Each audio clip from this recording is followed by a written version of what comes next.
देख रहे हैं सिटी इंडिया न्यूज चैनल, हक की आवाज। इस न्यूज के पेश करता है कॉस्मिक पेक्सुल। एक बार जो खाए यहाँ, बार बार आने को चाहे यहाँ।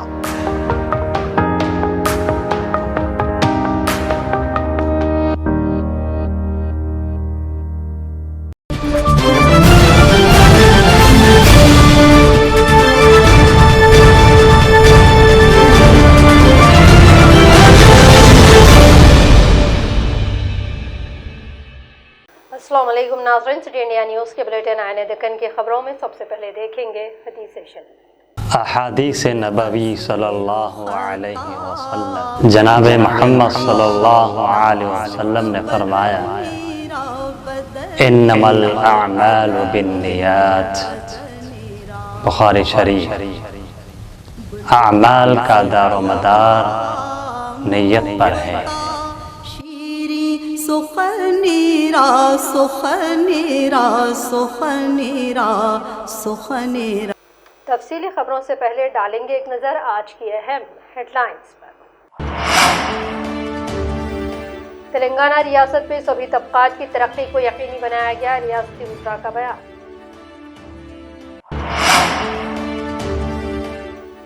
शहर हैदराबाद में फिर एक नौजवान का दिन दहाड़े कत्ल। और chief minister Andhra Pradesh YS Jagan ने ली कोरोना की वैक्सीन।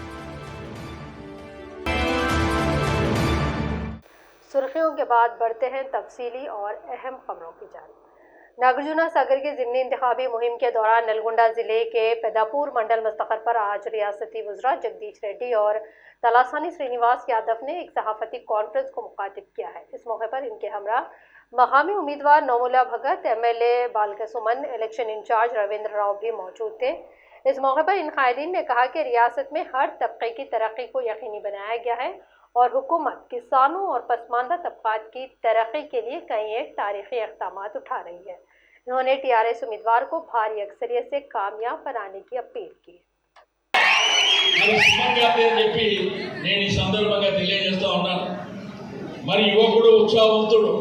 అందరేమంటారు, ఈయన చిన్నపిల్లగాడంట.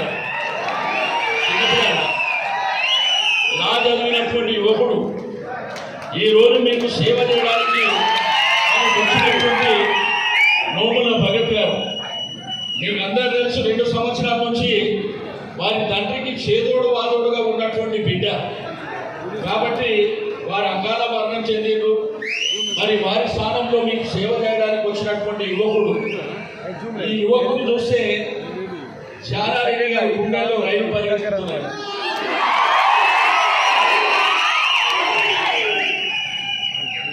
అయితే 2 అంశాలు ఇక్కడ. తెలంగాణ రాష్ట్రం సిద్ధించిన తర్వాత గౌరవ ముఖ్యమంత్రి గారు, తెలంగాణ ఉద్యమ నాయకుడు మరి మన ముఖ్యమంత్రి గారు ఏమి చేసిండు మన గ్రామాలలో నేను చెప్పే కంటే మీ ఆచరణలో ఉన్నాయి, మీ కళ్ళ ముందే ఉన్నాయి. ఈరోజు పల్లె ప్రగతి కార్యక్రమాన్ని తీసుకొని గ్రామంలో ఏం జరుగుతుందో, ఒక ట్రాక్టర్ కానీ, ఒక నర్సరీ కానీ, ఒక వైకుంఠ ధామాలు కానీ ఎప్పుడో 30-40 సంవత్సరాల నుంచి గ్రామాలలో వంగిపోయినటువంటి స్తంభాలు కానివ్వండి, పిచ్చి మొక్కలు, పిచ్చి చెట్లు, మరి కూలిపోయినటువంటి భవనాలు కానీ ఏ విధంగా అభివృద్ధి కార్యక్రమాలు జరుగుతున్నాయో తెలుసు. రెండోది 70 సంవత్సరాల महाराष्ट्र, कर्नाटक, आंध्र प्रदेश और केरला के मुसलमानों की हालत को देखकर यह अंदाज़ा लगाया जा सकता है कि तेलंगाना के मुसलमान दीगर रियासतों के मुसलमानों से काफ़ी आगे हैं और बेहतर तौर पर अपनी ज़िंदगी गुजार रहे हैं। इन ख्यालात का इजहार रियासती वज़ीर दाखिला मोहम्मद महमूद अली ने आज लक्ष्मी नरसिम्हा गार्डन वालिया में मुनक़िदा सलाम वालिया इजलास को मुखातिब करते हुए किया है। वज़ीर मौसूफ ने वोट की अहमियत का जिक्र करते हुए कहा कि तमाम लोग नागार्जुना सागर असेंबली हल्के में वोट की फीसद को बढ़ाएं और नोमुला भगत कुमार को भारी अक्सरियत से कामयाब बनाएं। इस इजलास में वज़रा जगदीश रेड्डी, तलासानी श्रीनिवास यादव के अलावा दीगर सीनियर कायदीन और मुस्लिम अक़लियतों के कायदीन और कारकुनान की भारी अक्सरियत शरीक हुई। हुकूमत की और 18 साल तेलुगुदेशम हमारे 12 रेजिडेंशियल स्कूल थे जिसके अंदर 1200 बच्चे पढ़ा करते थे। आज हमारे 204 रेजिडेंशियल स्कूल है, 380 इंटरमीडिएट कॉलेज है, 90,000 से ज्यादा बच्चे हमारे तालीम हासिल कर रहे हैं। हर बच्चे पर 1,25,000 रुपए खर्चा करते हुए हमारे सीएम साहब ने SC ST BC को जिस तरह तालीम दे रहे हैं उसी तरह माइनॉरिटी के बिल को मुसलमानों को भी तालीम दे रहे हैं। ऐसा देने वाला कोई लीडर नहीं होता। मैं एक बात बताना चाहता हूँ, कांग्रेस के दौर में जाना रेड्डी साहब ने पावर में रहे, मिनिस्टर है गए पर आप देख रहे हैं आपकी कॉन्स्टिट्यूंसी का क्या हाल है। यहाँ कभी डेवलपमेंट पर काम नहीं हुआ, जो कुछ डेवलप्ड हुआ है तो बाद में ये 2018 के इलेक्शन में लोगों ने नरसिम्हा साहब जीतने के बाद बहुत से प्लान किए उन्होंने, और सीएम साहब ने इस कॉन्स्टिट्यूंसी को डेवलप करने के लिए आगे बहुत बड़ा प्लान रखते हैं। मेरे भाइयों बहनों से कहता हूँ, कोई स्कीम नहीं थी, क्या करते थे, एक साहब मोहम्मद अली हाफिज साहब मेरे पास बार बार आते थे। ये 14 साल में कम से कम 200 बार मेरे पास आए, आकर गए भाई इमाम और मौजूद बहुत परेशान रहते हैं, उनके लिए कोई तो भी तकवा हुकूमत से नुमाइंदे कीजिए, कुछ ना कुछ हदिया मिलना चाहिए। मैंने कहा ये कांग्रेस हुकूमत कभी नहीं दे सकती कि मुसलमानों से वायदे करती है पर अमल नहीं करती। एक बार तेलंगाना पढ़ने दीजिए, केसीआर साहब इक़्तिदार में आने दीजिए, इंशाअल्लाह आपको जरूर पूरा किया जाएगा। आज हमारे सीएम साहब 10,000 मस्जिद के इमामों और मौजूदों को 5-5 हजार रुपए का हथिया दे रहे, ये इससे पहले किसी ने दिया। मेरे भाइयों बहनों, शादी मुबारक कांग्रेस भी देती थी, साल भर में तेलंगाना में 200 शादी करवाती थी माइनॉरिटीज के। हमारे सीएम साहब ने आज 7 साल में 1,66,000 शादी करवाए सिर्फ माइनॉरिटी खवातीन के, और दूसरे हमारे SC ST भाइयों को मिलाकर 9 लाख से ज्यादा लड़कियों की शादी करवाने वाले को लीडर पूरे हो जाते थे। ये तो कांग्रेस का कारनामा है। हैदराबाद के उस्मानिया दवाखाने में एक इंसानियत को शर्मसार करने वाली बात सामने आई है। तफसीलात के मुताबिक एक जोड़ा अस्पताल पहुंचता है जिसके गोद में एक मासूम नौमौलूद बच्चा मौजूद है। ये लोग वहां मौजूद अमले को बताते हैं कि इस बच्चे के पेट में दर्द है और कुछ ही देर में इस बच्चे को ये वहां छोड़कर चले जाते हैं। वहां मौजूद अमले ने काफ़ी देर तक इसके माँ बाप का इंतज़ार किया और इनके ना आने पर मकामी पुलिस को इस खुसूस में इत्तला दी। पुलिस इस सिलसिले में मसरूफ़ तहक़ीक़ात है। पेश है हमारे नुमाइंदे मोहम्मद वाजिद की ये रिपोर्ट।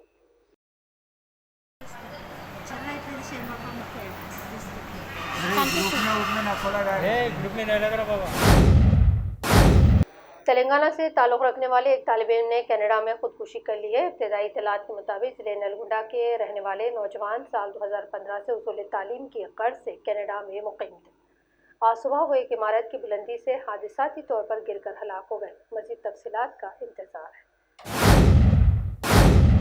हैदराबाद का पुराना शहर आए दिन कत्ल की वारदातों की वजह से एक मख्तल बना हुआ है और मकामी पुलिस इन कत्ल के वाक़यात को रोकने में अक्सर नाकाम हो चुकी है।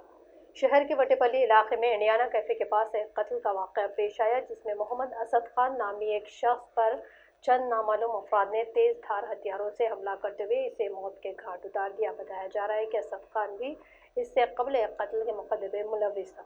इस कत्ल में मुलविस 4 अफराद की शनाख्त कर लेने का दावा DC शमशाबाद प्रकाश रेड्डी ने सहाफ़ियों से बात करते हुए कही है। आइए मज़ीद जानते हैं कि पुलिस अहदेदारों ने इस खुसूस में क्या कुछ कहा है। पेश है हमारे नुमाइंदे मोहम्मद वाजिद और मोहसिन की ये रिपोर्ट।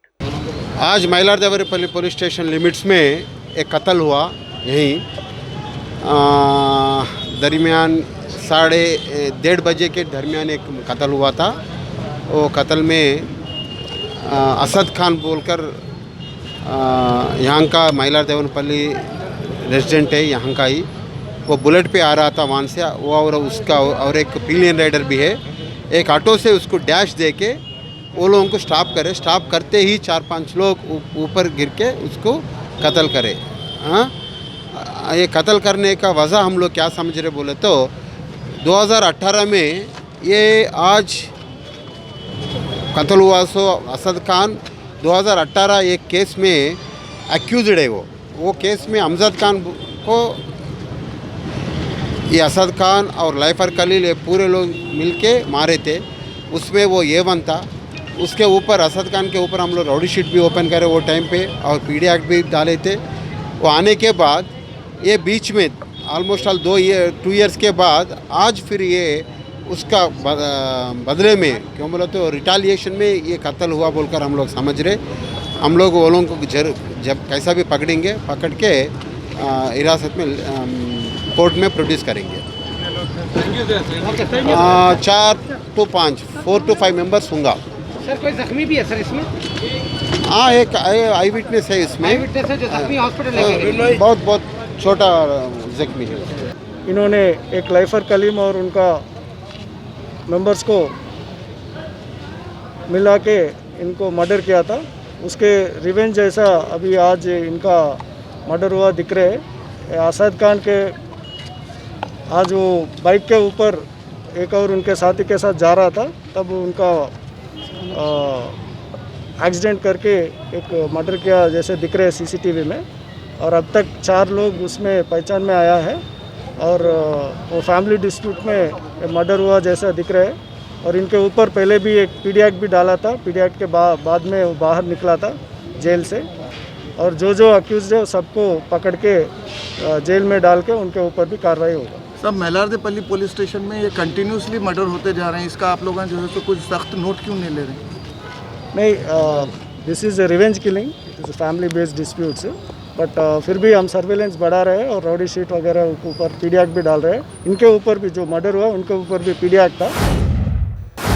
संगारेड्डी जिले के पटनचेरू के मजाफात में गुज़िश्ता हफ्ते हुए एक खातून के कत्ल के मामले को हल कर लेने का दावा पटनचेरू पुलिस ने किया है। आज पटनचेरू पुलिस स्टेशन में डीएसपी संगारेड्डी ने एक सहाफती कॉन्फ्रेंस को मुखातिब करते हुए कहा कि मज़कूरा खातून जो पेशे से एक मजदूर है, इसके गुत्तेदार मंगली कृष्णा ने खातून के जिस्म पर मौजूद जेवरात के चक्कर में हमला करते हुए मौत के घाट से उतारा है। उन्होंने मजीद कहा कि सीसीटीवी कैमरों की मदद से कातिल का सुराग लगाया गया है। इस मामले को हल करने पर इन्होंने पटनचेरू पुलिस स्टेशन के सभी अहदेदारों को मुबारकबाद दी। మొన్న ఒక సాటర్డే నాడు ఉదయం మనకు ఒక క్లూలెస్ మర్డర్ అయినట్టు మనకు ఇన్ఫర్మేషన్ రావడం జరిగింది సిఏ గారికి. దానిపైన ఇన్స్పెక్టర్ గారి టీము, దాంతోపాటు డిఐ గారి టీము, శ్రీనివాస్ గారి టీము ప్లస్ మేమందరం కూడా చిట్కోల్ విలేజ్ నక్కవాగు దగ్గరికి వెళ్ళాము. అక్కడ ఒక లేడీ శవం ఉంది. అక్కడ ఆమె పైన షార్ప్ ఎడ్జ్తోన కొట్టి చంపబడినట్లుంది. అది బహుశా అది ఫ్రైడే నాడు జరిగినట్లు తెలిసింది. దానిపైన ఒక కంప్లైంట్ తీసుకొని ఒక మర్డర్ కేసు రిజిస్టర్ చేయడం జరిగింది. దానిపైన క్లూస్ టీము అవన్నీ కూడా స్పాట్కి రావడం జరిగింది. దాని తర్వాత మేము ఒక 3 టీమ్స్గా ఫామ్ చేయడం జరిగింది. వేణుగోపాల్ రెడ్డి 1 టీమ్, శ్రీనివాస్ అండ్ వాళ్ళ ఎస్ఐలు పవన్ అండ్ ప్రసాద్, వీళ్ళందరూ కూడా team and all constabulary officers కూడా అందరు కూడా ఒక టీం ఫామ్ అయ్యి దాన్ని ఒక డివైడ్గా చేయడం జరిగింది. ఒకటి సీసీ కెమెరాలు చెక్ చేయాలి. ఈమె చూస్తే కొద్దిగా లేబర్ కనిపించింది, ఎక్కడైనా లేబర్ అడ్డాలా అనేది ఇన్ఫర్మేషన్ అన్నోన్ మర్డర్ ఇది. దానిపైన ఇన్ఫర్మేషన్ ఒక 2 డేస్ వెతకంగా దాంట్లో ఒక సీసీ కెమెరా ఇస్నాపూర్లో ఒక సీసీ కెమెరా మనకు క్లూ దొరికింది. ఆ క్లూ పైన చూస్తే ఎవరైతే నేరస్తున్నాడో మంగళి కృష్ణ, అతను ఈ లేడీని అయితే ఆటో పైన తీసుకెళ్తున్నట్టు మాట్లాడుకొని వెళ్తున్నట్టు మనకు ఆటోలో కొద్దిగా ఇన్ఫర్మేషన్ రావడం జరిగింది. దానిపైన టీమ్స్ కూడా అందరు కూడా ఆటోను చేంజ్ చేయడం జరిగింది. ఆటో అతన్ని చూసినాక ఈ అక్యూజ్డ్ సస్పెక్ట్ ఎవరైతే ఉన్నారో మంగళి కృష్ణ ఐడెంటిఫై చేయడం జరిగింది. తర్వాత మంగళి కృష్ణను కూడా మనము కస్టడీకి తీసుకోవడం జరిగింది. తీసుకొని అతన్ని గట్టిగా విచారిస్తే తర్వాత ఆయన అడ్మిట్ చేసింది ఏంటంటే చాలా రోజుల నుంచి ఆయన మేస్త్రిగా పనిచేస్తున్నాడు. ఆయన దగ్గరనే ఈమె లేబర్గా పనిచేస్తున్నారు, కూలీగా. అయితే ఇతనికి మంగళకృష్ణ చాలా రోజుల నుంచి మేస్త్రిగా పని దొరకట్లేదని చెప్పి ఈమె దగ్గర ఉన్న కడియాలు ప్లస్ ఇయర్ టాప్స్ ఎట్లా నేను మర్డర్ చేసి అవి తీసుకొని అది చేయాలనుకొని ఆమెను ఒక పథకం ప్రకారంగా ఇస్నాపూర్ దగ్గర నుంచి ఈమెను ఆ నక్కవాగు దగ్గర ఒక పని ఉంది, వరి నాటేసే పని ఉందని అతను తీసుకొని అక్కడ వెళ్ళడం జరిగింది. వెళ్ళినాక ఆమె ఎక్కడుంది పని అని అక్కడ చూస్తున్నాగా ఇదే గొడ్డలతోన ఆమెకు తలపైన ప్లస్ కాలు పైన నరకడం జరిగింది. ఆమె ఇమీడియట్లీ చనిపోయినాక అక్కడ ఉన్న వెండి కడియాలు plus ear tops gold 2 grams gold and 49 తులాస్ వెండి అతను తీసుకొని వెళ్ళి ఇక్కడ సాయిబాబా జ్యువెలర్స్ ఇస్నాపూర్లో ఇక్కడ కుదబెట్టడం జరిగింది. కుదబెట్టిన ఒక 20,000 రూపాయలతోన ఈ స్పీకర్ కూడా కొనడం జరిగింది. ఇవన్నీ విషయాలు కూడా నేరస్తుడు మా ముందు ఒప్పుకున్నాడు. తనంతకు తానుగా స్వయంగా ఒప్పుకుంటే దాన్ని రిమైండ్ చేసి మేము కేసు పంపిస్తాం. ఇప్పటివరకు అయితే లేవు. అతని ఫింగర్ ప్రింట్స్ కూడా చెక్ చేయడం జరిగింది. ఫస్ట్ టైంగానే భావిస్తున్నాం. नाज़रीन, बुलेटिन में यहाँ पर वक्त तो चला है मुख्तसर सी ब्रेक का।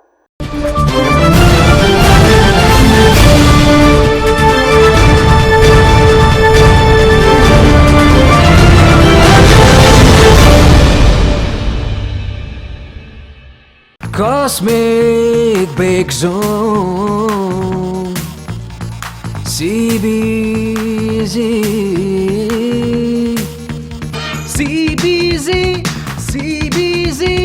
नंबर 1 है CBZ। कॉस्मिक बेक जोन जो शहर महबूब नगर की मशहूर व मारूफ बेकरी है, जो जायके के लिए ही नहीं बल्कि बच्चों को सुरूर पहुंचाने वाले माहौल के साथ बड़ों के जायके का भी खास ख्याल रखती है। हमारी खसूसियत यह है कि जुबान पर रखते ही घुल जाने वाले केक, कार्टून नुमा cake, special cake, eggless cake यहाँ पर दस्तयाब हैं। इतना ही नहीं बल्कि जायका से भरपूर पिज़्ज़ा, बर्गर और कई इकसाम के आइसक्रीम और ख़ास बिस्किट और कई हमा इकसाम की बेकरी आइटम और शीर माल मीठे की रोटी, असली घी और मेवा जात से भरपूर ड्राई फ्रूट के रोट वाजबी दाम पर यहाँ दस्तयाब है। आप अपने घरों की शादियों और दीगर तकरीबात के लिए भी स्विगी के जरिए अपना ऑर्डर बुक करवा सकते हैं। फिर देर क्यों, तशरीफ़ लाइए। कॉस्मिक बेक जोन जो रियासत तेलंगाना की जानिब से नंबर 1 बेकरी अवार्ड का खिताब ले चुका है। हमारा पता है कॉस्मिक बेक जोन नस्त HDFC bank government hospital road, महबूब नगर। एक बार खाने जो आए यहाँ, बार बार आने को चाहे यहाँ।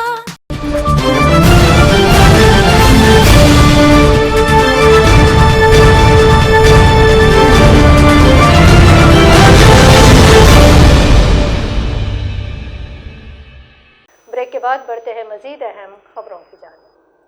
लंगर हाउस के आर्मी कैंप में आर्मी के सिलेक्शन चल रहे हैं। इन सिलेक्शन के लिए रियासत भर से और पड़ोसी रियासतों से भी नौजवान भारी तादाद में इन सिलेक्शन में हिस्सा लेने के लिए पहुंचे हैं। ये नौजवान वहीं सड़क पर बसेरा करते हुए खाना खा रहे हैं। नौजवानों के इस हालत को देखकर मकामी रेन्यू अस्पताल के मालिक साबिक कॉरपोरेटर उदय ने इन तमाम नौजवानों के लिए 3 वक्त के खाने का बंदोबस्त किया है, जिस पर नौजवानों ने मसरत का इजहार किया है।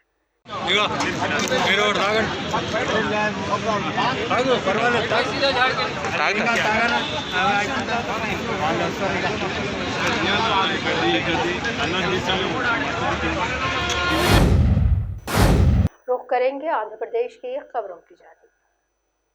Chief minister Andhra Pradesh YS Jaganmohan Reddy ने आज अपनी अहलिया के साथ कोरोना वैक्सीन ली है। इन्होंने इसके लिए गुंटूर के एक 140 वार्ड के वार्ड सेक्रेटेरिएट में टीके के लिए अपना नाम दर्ज करवाकर आज टीका लिया है। इनके हमरा इनकी अहलिया YS भारती ने भी टीका लगवाया। इसके थोड़ी देर बाद वो डॉक्टर्स के मुशाहिदे में रहे।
तिरुपति में एक SUV कार में देसी बम रखने की वजह से ये बम फट पड़ा, जिसकी वजह से एक कुत्ता और एक जंगली जानवर हलाक हुए हैं। धमाके के वक्त कार में कोई शख्स मौजूद नहीं था, वरना जानी नुकसान हो सकता था। पुलिस मुख्तलिफ जावियों से इस बम को रखने वाले का पता लगाने की कोशिश कर रही है।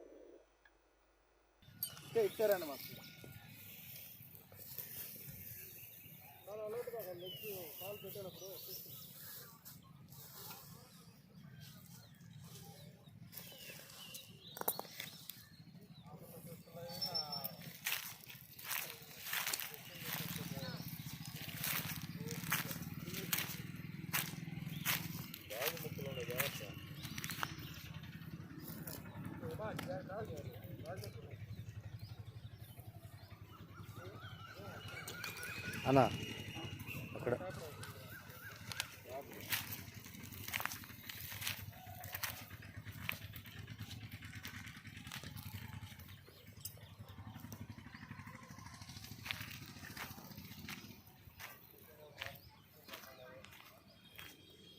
ఇటు సైడే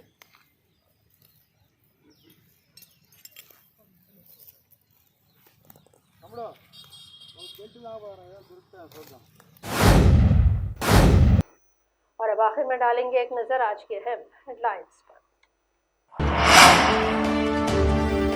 तेलंगाना रियासत में सभी तबकात की तरक्की को यकीनी बनाया गया, रियासती वज़रा का बयान।